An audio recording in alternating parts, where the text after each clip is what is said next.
guys, it's Dr. Denney over at Paws at Fulshear Veterinary Clinic, and my technician Maddie and I are going to be chatting a little bit about cats today. So we're going to go ahead and get started. Dr. Denney, what are fleas and ticks? So fleas and ticks are external parasites that take blood meals from pets. So they are blood-sucking external parasites. Yay, fun, gross.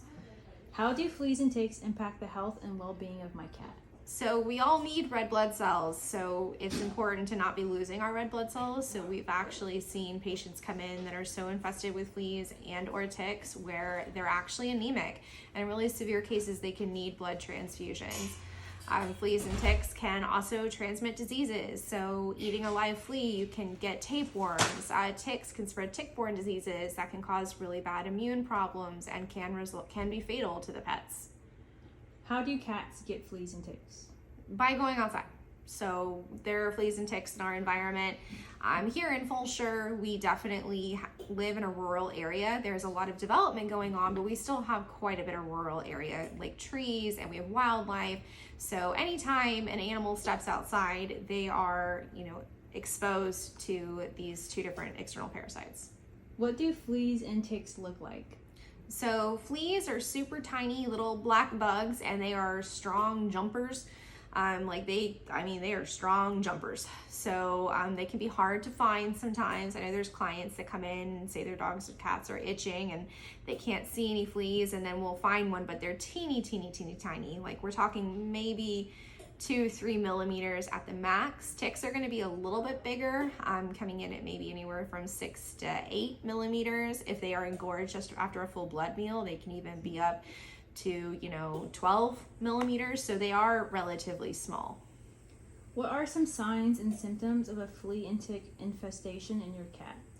So generally with ticks, we may not, unless you see them, you might not know, but they like visibility. If you can see them, then obviously they're there. With fleas, signs that they are there, but you may not be seeing them, is itching, particularly back around the tail. If your cat is super sensitive when you're giving him him or her butt rubs, sometimes that can be because they're itchy back there. You can see dander, you can see little specks of black, like we call it flea dirt, but it literally looks like dirt on their skin, and that's actually flea feces. So itching is going to be a big one, visibility is going to be a big one, and checking for that flea dirt. What are the most effective flea and tick treatments for my cat? So I really like Bravecto is a topical ointment that you apply that lasts for 2 months. It does flea, ticks, and heartworm preventative, so you apply it every 2 months. That's probably my favorite. Some of the over-the-counter brands that we do have to be careful with because they're just not as effective. And when we put a flea or tick collar on a cat, they can get caught on things going outside and unfortunately can strangle themselves. So I'm not a huge fan of the Seresto collar because of that fact, but that is an option. A lot of the other over-the-counter flea preventatives, they just don't work quite as well. They've been on the market too long. So probably my top preference is going to be Bravecto Plus for cats. What should I do if I find fleas or ticks on my cat?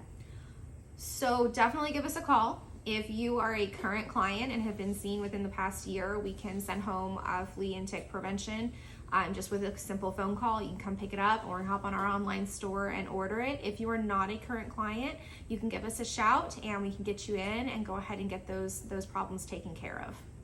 Thanks.